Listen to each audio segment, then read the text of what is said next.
Alo, alo. Abi uzaydayım diyorum, uzaydayım. Uzay gemisindeyim. Bağırma o kadar yakınken. Goralı İlk sever misin? Buralı sevmem bu arada. Ben Rus salatası hiç sevmem kanka. En önemli şey sen ve videomuz şu an benim için. Yarın doğum günü var hanım. Bugün benim doğum günüm. Türkiye'nin ilk boy bandlerinden, Silüetler'den bahsetmek istiyorum. Evet. Silüetler grubunun kurucusu ve solisti. Adını unuttum. Şuraya yazarız şimdi. Sol elini hareket ettir, sağ elini lütfen sabit kalsın. Zamanında güzel. Hani Türkiye'nin David Bowie'den ilham almış. Beatles'ın ilham almış. İlk Hı boy hı. bandini kuruyor. Sonra zaten Silüetlerin diğer üyeleri o adam maalesef vefat ettikten sonra Allah rahmet eylesin. grup dağılıyor ve Moğolları kuruyorlar. Moğolların hikayesi de böyle. O adam vefatı çok üzücüdür. Bu adamın vefatından bahsetme sebebim sonraki konumuza da bağlantılı. O yüzden bunu açtım. Kendisi yanlış olmasın Tekirdağ'da sınıra yakın bir otelde boğularak öldürülüyor. Hani makyaj yapan, hani kendisi zaten David Bowie'den ilham alan biri. Tabii canım. Makyaj yapan, süslü süslü kıyafetler giyen ve sahnede performansını böyle yapan biri. Eyvallah. Öldürülmesi sebebi de cinsel yönelimiyle alakalı bir nefret suçunun olduğu düşünülüyor hala. Adam en başta işte bana bir şey söyledi, sinirlendim, ondan boğdum falan filan diyor ilk ifadesinde. Ama sonrasında deniyor ki işte hani adam o solistle bir ilişkiye girmeye geliyor. Hı hı. Öyle oluyor, böyle oluyor derken adam sonra işte bu cinsel yönelimden dolayı yediremeyip adam öldürüyor. Yani bir kendisi cinsel yöneliminden dolayı bir nefret suçuna kurban gidiyor bu solistimiz. Kendisine buradan Allah'tan rahmet diliyoruz. Umarım yattığın yer rahattır abi. Ve Türkiye'de bu cinsel yönelimlerin yani geçmişten günümüze bu kadar aforoz edilmesi ve sanki hiç toplumun bir parçası değilmiş. Hani bizim o divan edebiyat döneminde homoerotik parçalarımız, şiirlerimiz yokmuş gibi davranılması Ya beni o cidden yaralıyor. homoerotik parçaların, şiirlerin aslında asıl sebebi biraz da erotizmden ziyade o erotizmi kadına vermeme. Yani asıl sebebin bu olduğunu düşünüyorum. Çünkü kadın maalesef o dönemin toplumunda sosyal düzende daha alçak bir konuda maalesef. Ya o yüzden mesela şiir de sevmem, şair de sevmem. O dönemde özellikle kadın üzerine yazılan şiirler kadına olan aşklarını yüceltmek üzerine olup kadını yüceltmek üzerine olmuyor. Yani Ki çoğu kadına bile yazılmıyor. çoğu kadına bile yazılmıyor zaten de. Yani seni sevmek, zeytinin ekmek ya kanka bunu bu kadar hani romantize etmeye çalışan da karşıdaki kadın olur, erkek olur, başka bir varlık olur, före olur, yeniçeri olur beni alakadar Hı etmez. hı. Ama yani o varlığımı yüceltsem biraz daha. Çünkü hani olmuyor gibi kanka. Hani beni zeytin peynir gibi sevmen beni ilgilendirmiyor ya. Kanka zeytin ekmeğe gelene kadar kaç tane şey var. Tüketmişsiniz hepsini belli Aynen işte öyle. ya. Sal yani. Sal kanka.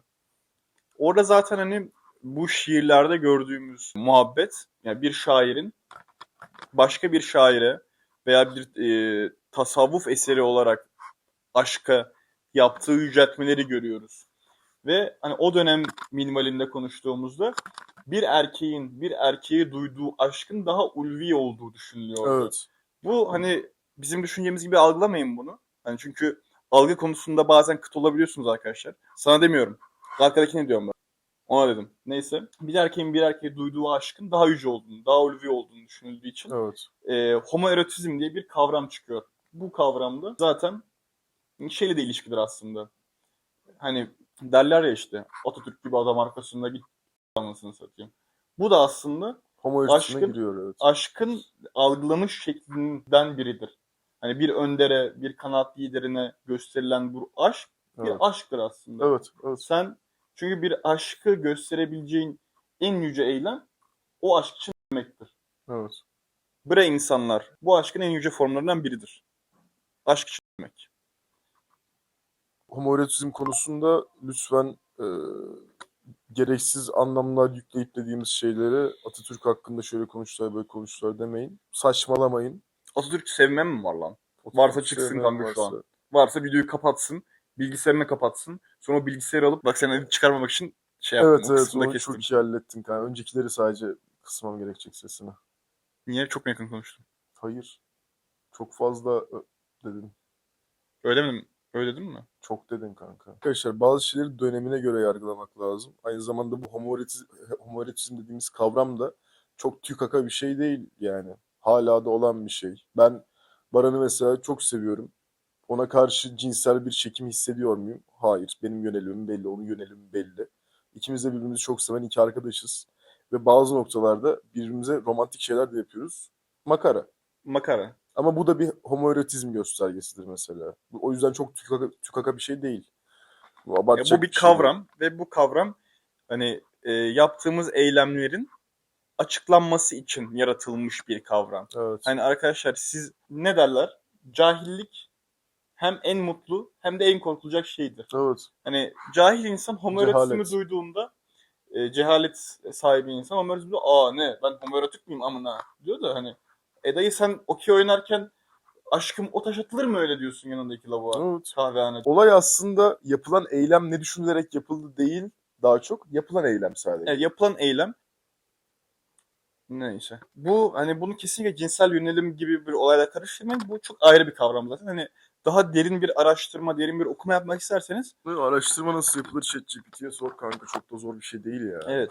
Cinsel yönelim demişken son dönem LGBT komünitesinin içerisine giren sik diğer öteki insan gruplarının hakkında ne düşünüyorsun? LGBT komünitesinin değil ama LGBT komünitesi içine giren ve kabul gören bu bireylerin ötekileştirilmesi gerektiğini ve asla topluma kabul edilmesi gerektiğini düşünmüyorum. Kesinlikle diyorum. Ha, burada tekrar bir kendimizi açıklamak babında. Biz LGBT komünitesini destekliyoruz. Okey yani Evet. hani herhangi bir heteroseksüel insan toplum tarafından ne kadar kabul görüyorsa herhangi bir LGBT üyesi de toplum tarafından o kadar kabul görmeli. Hani buna herhalde itiraz edecek bir kimse yoktur bizi Evet izleyen. ama Varsa da bilgisayar şurada çok net bir kırmızı çizgim var benim kanka. Şimdi ilk önce şunu söylemek istiyorum. Abi aranızda pedofilleri de komünitemize dahil edelim. Onların da böyle bir cinsel yönelim diyen iğrenç insanlar var. Bence pedofiller yaptıkları şeyi yaşamadan ölmemeli. Burayı, bu videoda politika ihlal edebiliriz ya. Ben şu anda böyle bir free ağır verdim kendime. arkadaşlar bir de şöyle bir şey var. Pedofililik bir sapkınlık, bir yönelim değil. Evet. Hani bunu şeyle karışmayın. İleride bir zamanlar sapkınlık diyorlardı. Yok dayı. Hani Yok kanka. hani Böyle bir şey öyle bir şey olmayacak. değil ya o. Şimdi şurada şöyle bir ayrım var. İki veya daha fazla insan olabilir. Bunlar belli bir artık beyinsel açıdan, bilişsel açıdan belli bir seviyeye geldikten sonra yaptıkları şey beni alakadar etmez. Aynen öyle. Çünkü Ama çok özür dilerim sözünü tabii böleceğim. Çünkü bu iki veya ikiden fazla insanın yaptığı eylem hani cinsel eylem dediğimiz muhabbetin temelinde rıza vardır zaten.